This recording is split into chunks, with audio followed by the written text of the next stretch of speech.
An old woman on a bench. During the summer, I often stay at our family's countryside cabin. Right next to our property lives this old woman. People around town say she's crazy, but not dangerous or violent. She spends entire days sitting on a bench in front of her house, mumbling quietly to herself so nobody can understand what she's saying. One day, while I was walking past her yard, I noticed something strange. It looked like she was petting something sitting in her lap. I assumed it was a cat at first, but when I looked closer, there was nothing there. She was just holding her hands over her knees as if something invisible was sitting there, and slowly stroking the air with one hand. At the time, I thought maybe she used to own a cat years ago and simply got used to the motion. Like muscle memory, the kind of unconscious movement people make when they're deep in thought. Then one night, while I was sleeping at the cabin, something happened that I still can't explain. I suddenly woke up because my hand was resting on something furry lying beside me in bed. Half asleep, I instinctively thought it was my cat, so I started petting it out of habit. But almost immediately, I noticed the fur felt wrong. Too rough, too coarse. And then I remembered, my cat was back at my apartment in the city. I woke up instantly after that, but I didn't move. I just lay there, frozen, trying to think. Very quickly, I came up with a plan. Throw the blanket over whatever it was and shove it out the window. But the moment I made even the slightest movement, the thing jumped off the bed and rushed toward the door. I only caught a quick glimpse of its silhouette in the darkness, but something about the way it moved felt deeply unnatural. I jumped out of bed and walked over to the door. It was slightly open. That calmed me down a little. I figured maybe I forgot to close it before going to sleep, and some stray cat, or maybe somebody's small dog, had wandered inside during the night. I turned around and started walking back toward the bed. Then I passed by the window, and suddenly, standing directly outside it, was the old woman from the neighboring property. I had never seen her look like that before. Her gray hair was completely loose, blowing wildly in the wind. Her eyes looked huge, wide open, staring directly at me. I felt this instant wave of fear hit me so hard that I physically jumped backward away from the window. And then she suddenly ran back toward her property in these enormous, unnatural leaps. It took me a long time to calm down after that, but eventually I managed to fall asleep again. And right before I drifted off, I suddenly realized what had seemed so strange about the thing that ran out of my room earlier. It hadn't moved like it was running. It moved like it was rolling across the floor toward the door. The next morning, I woke up and went out to get water. As I walked past the old woman's property, she was sitting there, exactly like always. Calm, quiet, neatly groomed, mumbling softly to herself on the bench outside her house. For a moment, I almost convinced myself that the whole thing during the night had just been some kind of nightmare. But as I walked closer, I suddenly heard her speaking clearly. And just like always, she was gently stroking something invisible in her lap. "What's wrong with you?" she whispered softly. "Why'd you make me chase after you last night, huh? Why'd you crawl into that boy's room and scare him like that?" The second I heard that, my whole body started shaking. I had to force myself not to break into a run. After that, I started asking people around town about her. Nobody really knew much, except that she had spent nearly 10 years in a psychiatric hospital. Ever since she got out, she'd spent her days sitting outside her house on that same bench, talking quietly to herself. Then one time, it was during a local holiday celebration, I ended up drinking with an older man from town, and eventually, he told me the story everyone avoided talking about. About 15 years earlier, the old woman had murdered her husband with an axe. She decapitated him, and when the police arrived at the house, she was sitting on that same bench outside, smiling, holding her husband's severed head in her lap, gently stroking it and talking to it. A paramedic's story of 3 deaths. I work as a paramedic. Among the different kinds of calls we respond to, we're sometimes sent to officially confirmed deaths. What I'm about to tell you is about 3 particular cases, 3 deaths that will stay with me for the rest of my life. Even now, years later, I still wake up in the middle of the night, drenched in cold sweat, staring into the darkness until my eyes hurt, terrified that I might see something standing there. These 3 people had absolutely nothing in common while they were alive. One was an elderly woman from an old, educated family.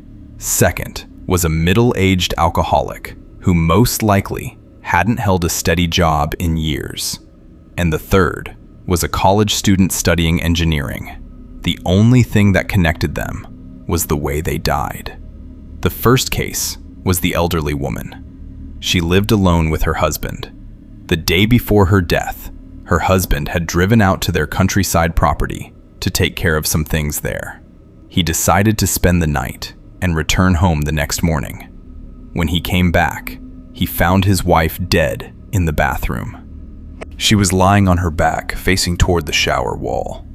The position of the body made it obvious that she hadn't collapsed or fallen suddenly.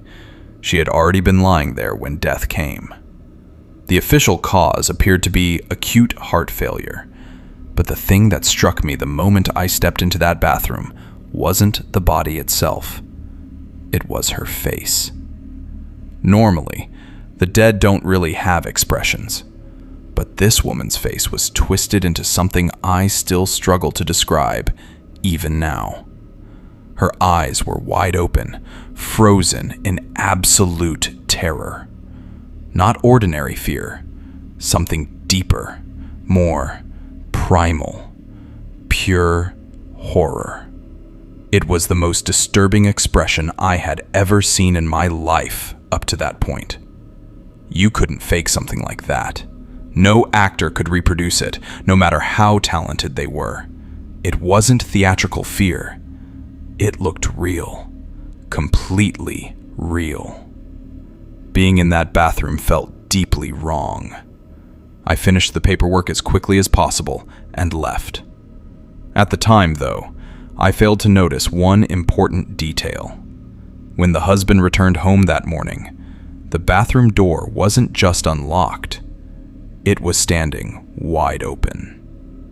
The second case happened about a month later.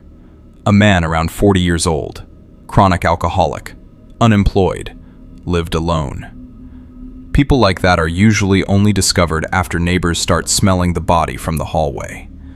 But this time, one of his drinking buddies from the same apartment building noticed early in the morning that the front door to the apartment was slightly open. He looked inside, saw the body, and called emergency services and the police. The body was lying in the hallway. And the moment I saw his face, cold sweat instantly ran down my back. It was the exact same expression. That same impossible, inhuman terror frozen onto the face. His eyes were staring directly toward the slightly open front door. There were no visible signs of violence, no injuries, nothing unusual physically. From a medical standpoint, it appeared to be sudden cardiac death, but his face looked almost identical to the old woman's. Standing there in that apartment, the 2 cases suddenly merged together in my mind. I imagined the man asleep in bed during the middle of the night. He had apparently gotten up suddenly. He was wearing pajama pants, but nothing else. I imagined him hearing some kind of noise from the front entrance, stepping out into the hallway to investigate, and seeing something so horrifying that the sight of it alone stopped his heart. The third call came only a couple of weeks after the alcoholic. a college student renting an apartment alone. He also could have remained undiscovered for days, maybe weeks, if not for the landlord. She visited the apartment once every month on a fixed date to inspect the place and collect rent. That particular month, her visit happened to fall on the morning immediately after the student died. His body was lying in bed, but something about the position was wrong. His head was at the opposite end of the bed from the pillow, hanging partially downward, almost as if he had desperately tried to move away from something. The apartment was on the second floor, and the window beside the bed could easily have been used as an escape route. Why did I immediately think he had been trying to escape? Because of the expression on his face. That same unbearable look of animal terror. And his eyes. His eyes were locked onto the slightly open closet door across the room. At that point, the feeling became impossible to ignore. I still don't know what happened to those people, and honestly, I don't want to know. I don't even want to imagine what could quietly open a bedroom door or an apartment door in the middle of the night and stand there staring at them. I don't know what kind of thing could kill a person simply by being seen. Of course, I couldn't write "death caused by fear" in the official report, but deep down, I know that's exactly what happened. Each of those people spent their final moments alone in the dark, trapped face to face with something so horrifying that their hearts simply failed. I live alone too. Now, every night before bed, I drink an entire bottle of vodka just so I can fall asleep. Otherwise, I lie awake, waiting for it to step out of the darkness. Maybe the alcohol will kill me eventually. Maybe one day my body will finally give out from it. But honestly, I would rather die that way than see whatever those three people saw. Red Keyhole. A man went to a hotel and walked up to the front desk to check in. The woman at the desk gave him his key and told him that on the way to his room there was a door with no number that was locked, and no one was allowed in there. Especially, no one should look inside the room under any circumstances. So he followed the instructions of the woman at the front desk, going straight to his room and going to bed. The next night, his curiosity would not leave him alone about the room with no number on the door. He walked down the hall to the door and tried the handle. Sure enough, it was locked. He bent down and looked through the wide keyhole. Cold air passed through it, chilling his eye. What he saw was a hotel bedroom, like his, and in the corner was a woman whose skin was completely white. She was leaning her head against the wall, facing away from the door. He stared in confusion for a while. He almost knocked on the door out of curiosity, but decided not to. This disinclination saved his life. He crept away from the door and walked back to his room. The next day, he returned to the door and looked through the wide keyhole. This time, all he saw was redness. He couldn't make anything out besides a distinct red color, unmoving.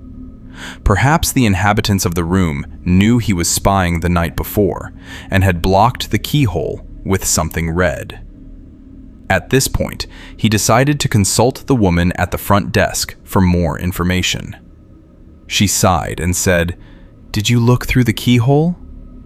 The man told her that he had, and she said, "Well, I might as well tell you the story. A long time ago, a man murdered his wife in that room, and her ghost haunts it. But these people were not ordinary.